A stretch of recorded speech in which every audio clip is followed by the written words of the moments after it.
Okay, so sorry if that opening intro was a bit boring and dull. I forgot to do a screen recording on the tablet to show you what I was looking at. I'll try to fix that in post somehow.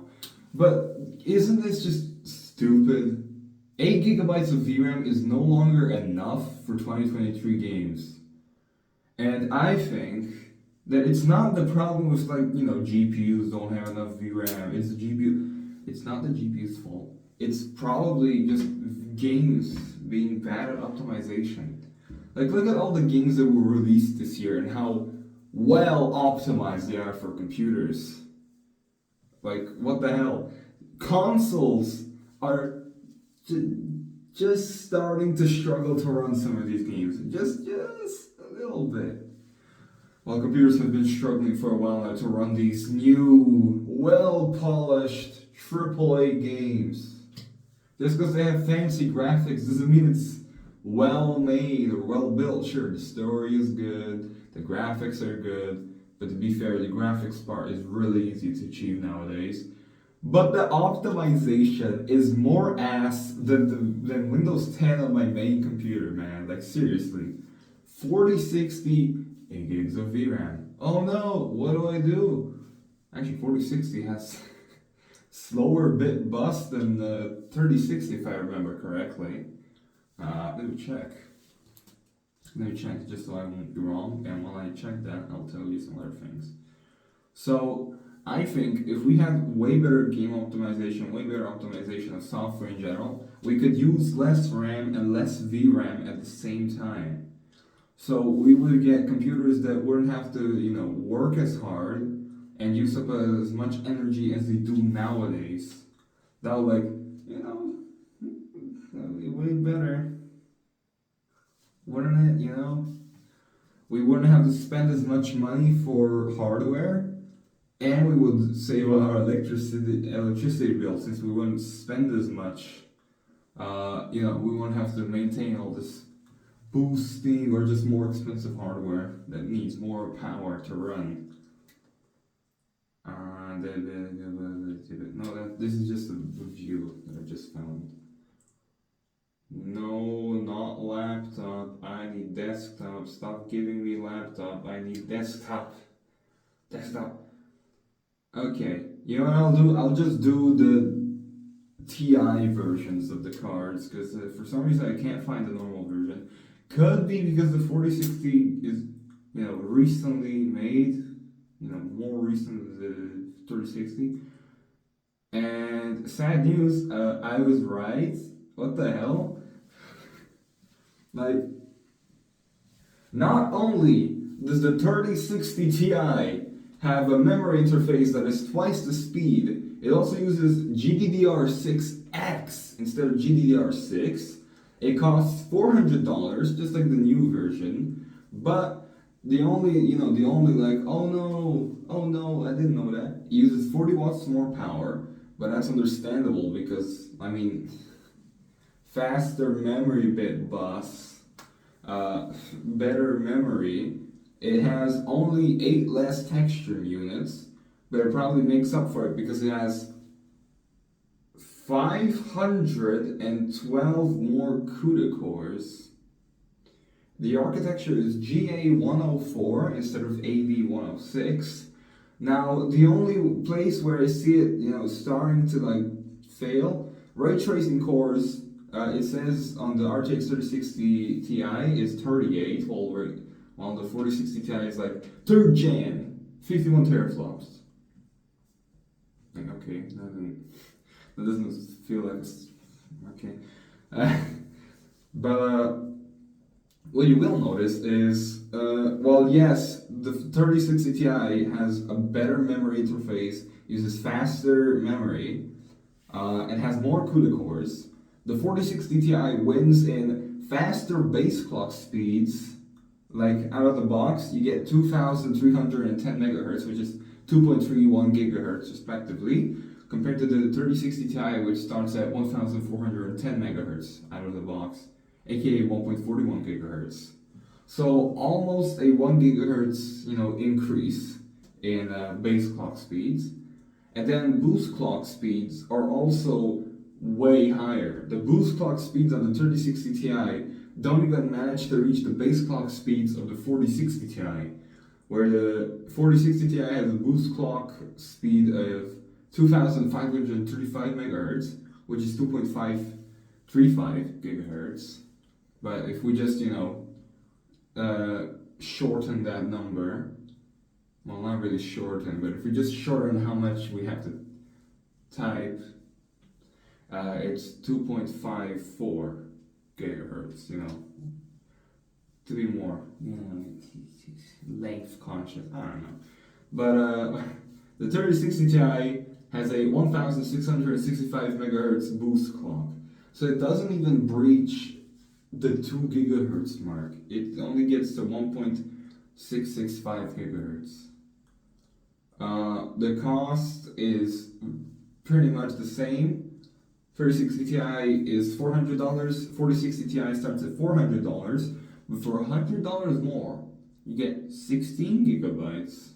Not bad, but that slower memory interface and the slightly older memory interface, aka GDDR6 instead of GDDR6X, and less CUDA cores, and just 40 watts less TDP, means you will see in some areas where the new card might actually perform worse in some ways compared to the old one. But the good part is this base clock and boost clock, if you know how to overclock your PC components properly, you could get closer to those 4060 Ti speeds with your 3060 Ti. But the only thing you might not be able to increase is obviously the VRAM, unless you know soldering and being a poopy head to Nvidia. But to be fair, Nvidia is a very big poopy head nowadays. Now let's what I just said, even they mention it. Hey, 3060 Ti has faster bit bus? What the hell?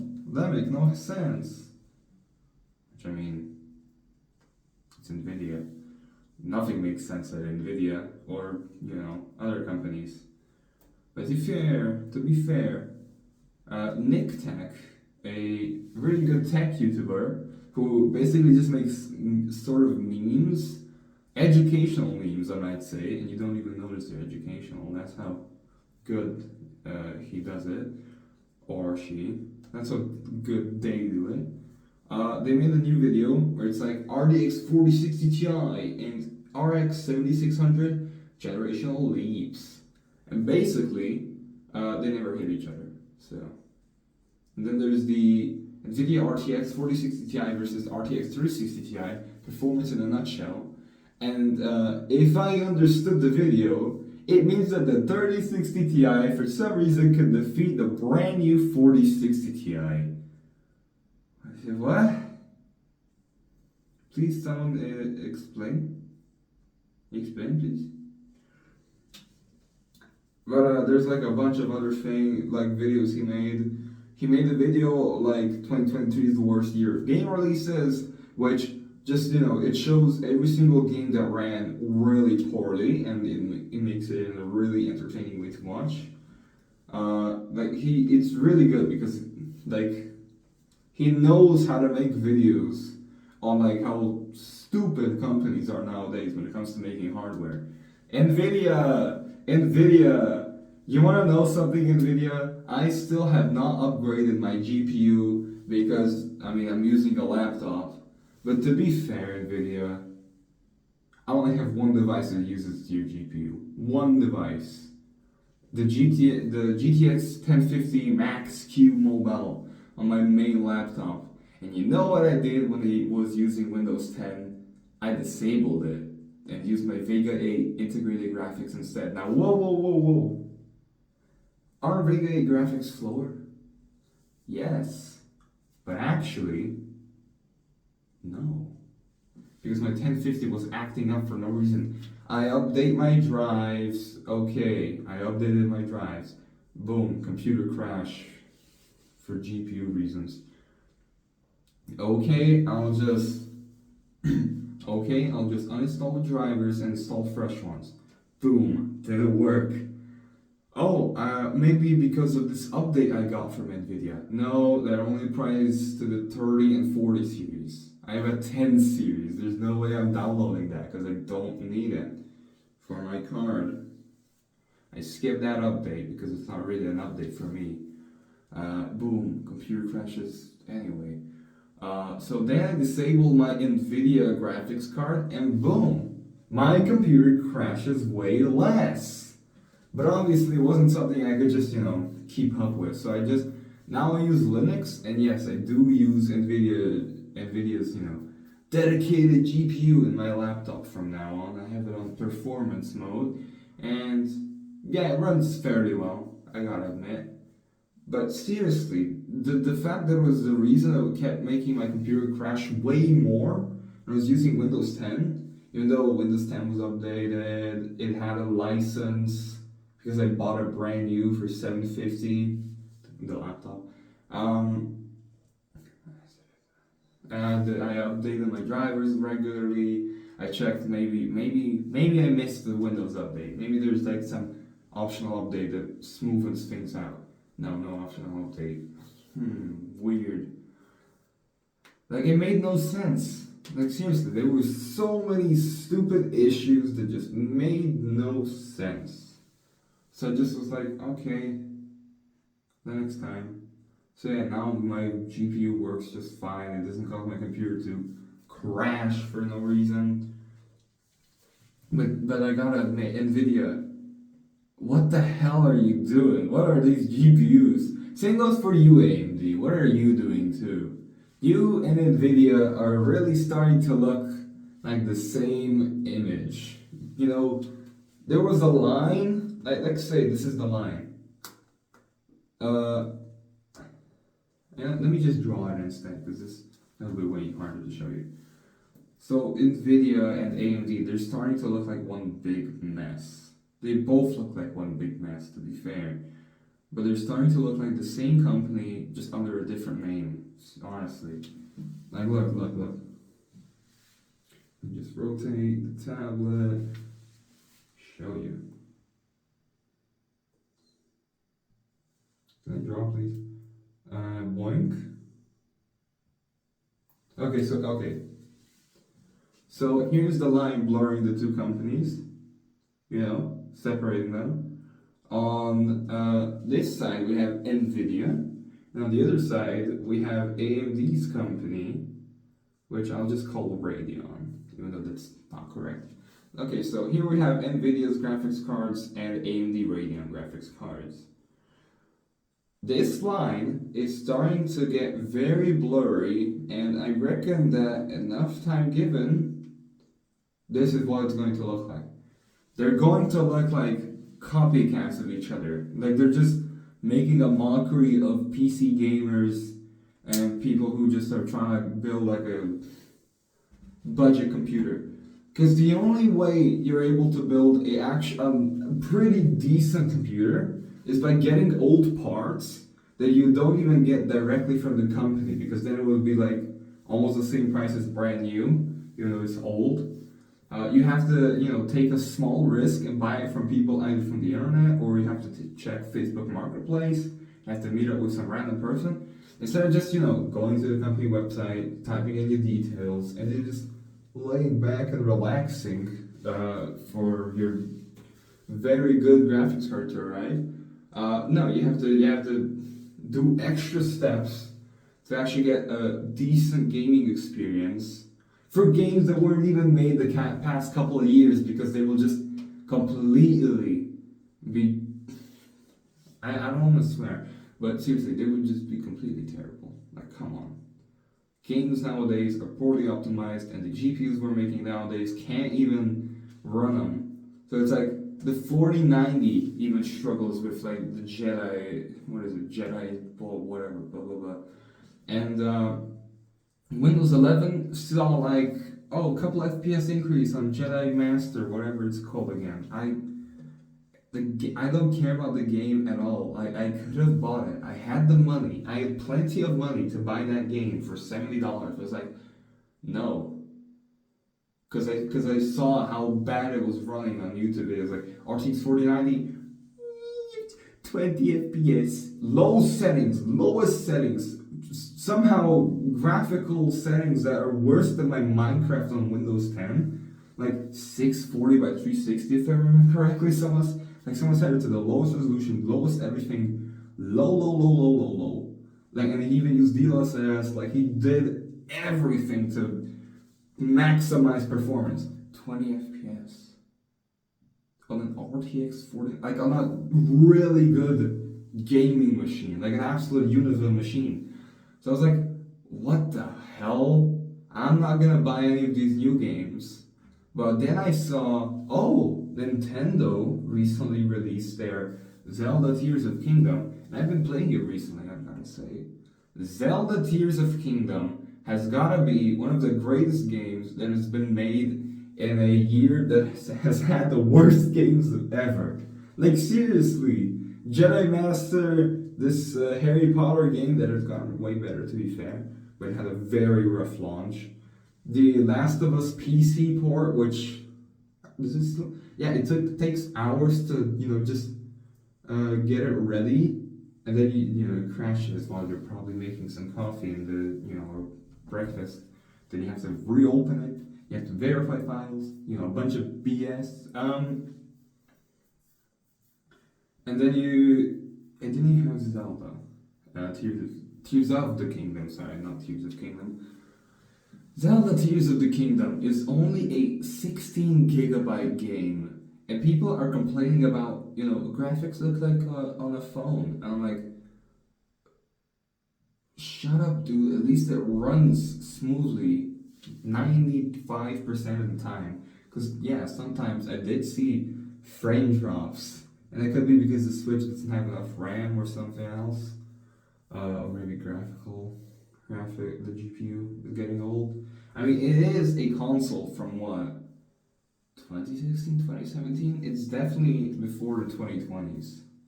So let me check on that. I know the Switch is a pretty old device by now. The Switch OLED did have some minor upgrades, but for me, I have the normal Switch with the slightly bigger battery, so the red Switch box with an LCD screen. Nintendo Switch release date. Sorry, I just slipped out my head. March 3rd, 2017. So keep that in mind. So you have a game from 2017 and a 16 gigabyte video game that has 3 giant stories. 3 stories where you, like 3 levels. Boop, and a boop. Like, this is your first floor. This is your second floor, this is your first floor, and then this is your basement, basically. And it's really shocking that it's only 2 gigabytes bigger than the original game, Breath of the Wild, which was 14 gigabytes. Yes, it was rumored that the Zelda Tears of the Kingdom would be 18 gigabytes, but somehow it's only 16 gigabytes. The graphics are pretty good in my opinion. They're just maybe a tad better than Breath of the Wild, but you won't really notice it if you haven't played Breath of the Wild before. But oh my god, I love the story so far. I'll try not to spoil anything, but I like the story so far. I like the new idea. Like, they definitely took inspiration from Skyward Sword, to be fair. Sky Islands. I like that. I can't spoil that. I'll try to explain it. I like the direction they took this new monster in, Hell Demon. Honestly, it's the first ever game that I bought within the first week of its release. Whenever I bought a game, I always bought it like really late. Like, Detroit Become Human, I bought that years later for the PlayStation 4.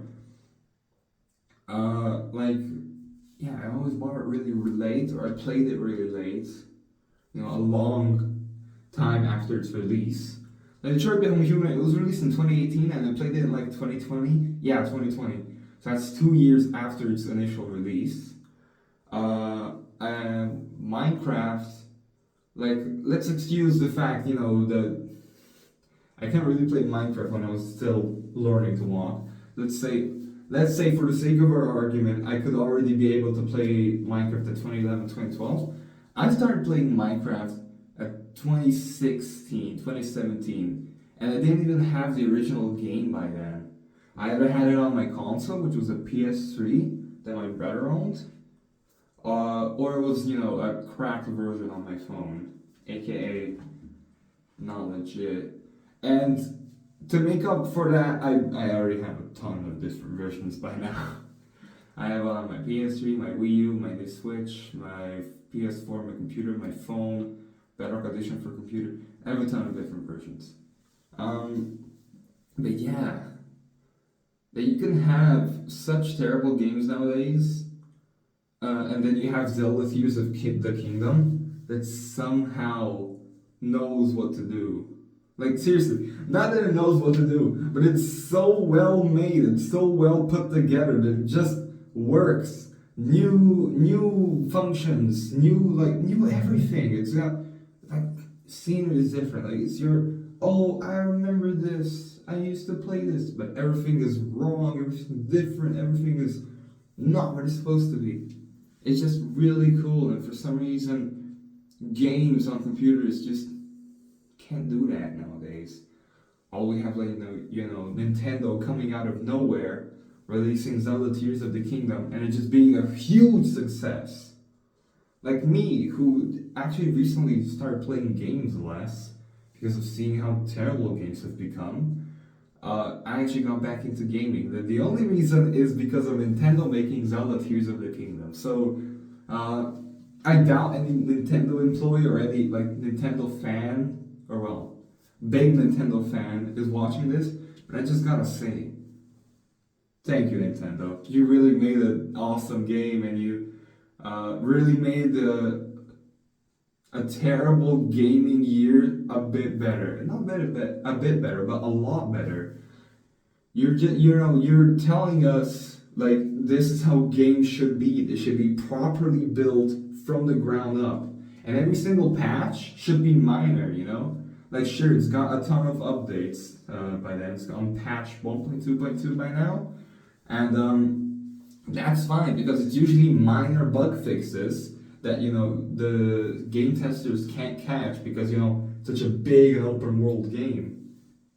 Well, games nowadays are like storytelling or remasters or remakes, which, like, okay, I already played this game. Now it's just in better graphics. I could have just downloaded a mod and got like 120 FPS more than the official version. Like, but money, give me money. So I just gotta say, Nintendo, you did a great job. Other companies in this year, what the hell are you doing, Nvidia? Stop making trash GPUs. Game companies, start knowing how to make hardware optimized games. AMD, come on, man, you had such a giant comeback, and now you're starting to flop on the GPU department. Sorry, my brain had a fart. Intel, come on, you should keep it up. You actually did really well when you started off this, Intel makes GPUs now. You were doing really well, but now you just, slowed down a lot. Like, a lot. So, maybe hurry up a little. No offense. Yeah, I think that's all 4 things that I want to mention. Oh, yeah. What the hell is going on in this industry, honestly? That we have GPUs that cost over $2,000 and can't run a $70 game. My entire PC setup, which consists of a €50 monitor I bought used, €150 keyboard, an €80 mouse, a €750 computer, where I'm still not even over 1,000 right now, a hard drive, it costs €150, 6 terabyte external hard drive, 256 gigabyte SSD, which I found, which I scrapped from an old laptop, and a $10 adapter to use it in my laptop. Bunch of USBs, USB hubs, bunch of other stuff. So my setup was somewhere around 1,200 euros, 1,200 euros to 1,500 euros. So somewhere in that ballpark. But the initial cost was a little under 1,000 euros. But you know, I've just added things from then. That's why it's gotten more expensive altogether. And we have one single piece of hardware that is supposed to be bought by consumers, you know, gamers like me and you and whoever else, that costs more than my entire setup. That sounds so ridiculous. I'm walking out right now. Like, that is so dumb. I'm getting out of here.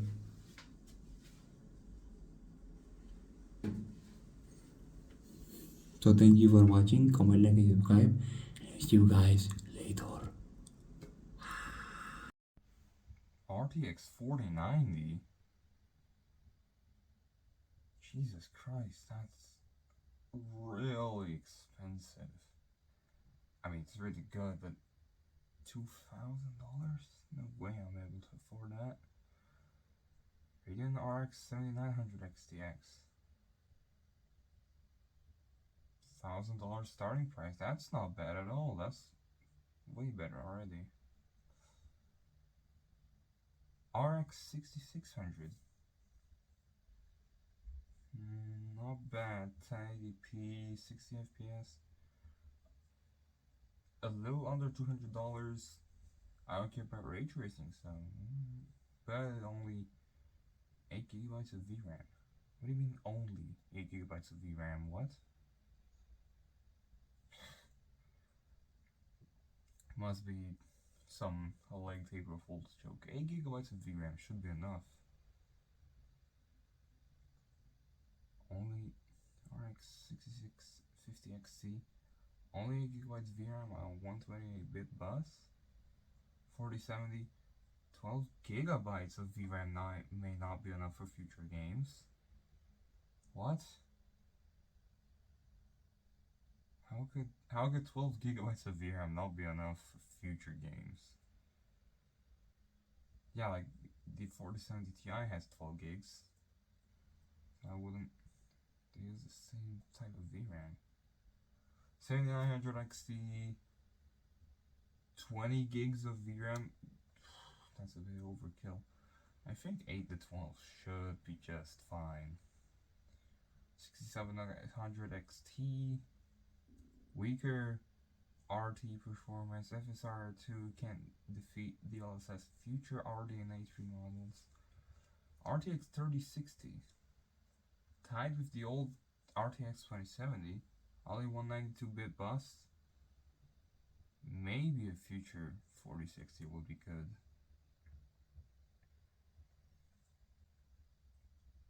RX 6800, lots of VRAM for the future. Wait, what do you mean 16 gigs of VRAM? That's what you need for the future? Surely not true. Intel Arc A750, 8 gigs of VRAM. Yeah, now it's no problem with not enough VRAM. Never mind. It says there's compromises. What the hell? Intel Arc A380, 6 gigs of VRAM. I don't like how it says 8 gigs of VRAM is not enough, and then it says this one has 6 gigs of VRAM. Surely it's gotta be a joke, right? That's gotta be a joke that there's somehow not enough VRAM. Like 8 gigs of VRAM. Are you telling me 8 GB VRAM in 2023? Well, 8 gigabytes of VRAM was once considered enough. It's no longer the case with modern gaming titles? What?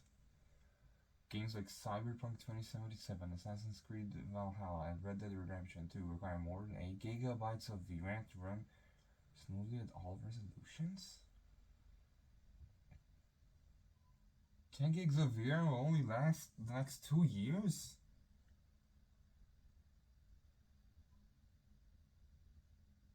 Mid-range what?